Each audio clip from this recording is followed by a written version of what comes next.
Hi everyone, good morning. Share ko lang at medyo fascinating tong ipapatry ko sa inyo. I'll make sure it's worth it. Kung ikaw man ay bilang introvert, bilang mysterious na tao at mahalaga sa ang privacy, sigurado ka ba na pribado ang buhay mo? Alam mo ba na sa ayaw at sa gusto mo, maaring magulat ka na lang dahil kilalang kilala ka ng kahit na sinong tao. Oo, posible na po yan sa ngayon. Yan ay pwedeng mangyari at kung gusto mong ma-check at patunayan sa sarili mo, i-challenge kita na gawin mo ang step na to. Ito, subukan mo lang. Dahil cellphone yung gamit ko sa pagbibideo nito, gagamit ako ng laptop at yan kung mapapansin nyo, nasa Google Chrome browser at mag-open lang ako ng incognito window. Maaari nyo itong gawin either on mobile browser or ano, PC browser. Ita-type nyo lang sa search bar na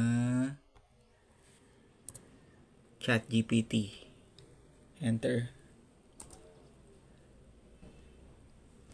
Okay, what can I help with? Kasi yung ChatGPT, walang login yan.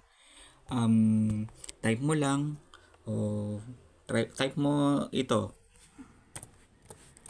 What do you know about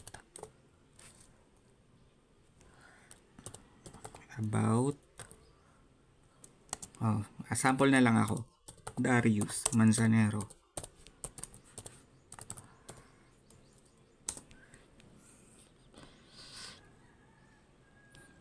Okay, enter itong arrow pointing up.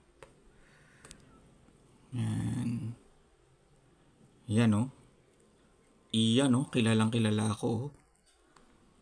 Oops, accurate po yung mga details na yan. Yung mga yan, accurate yan. At ako yan. Paano niya nalaman? At paano mape-prevent yan kung ayaw nyo?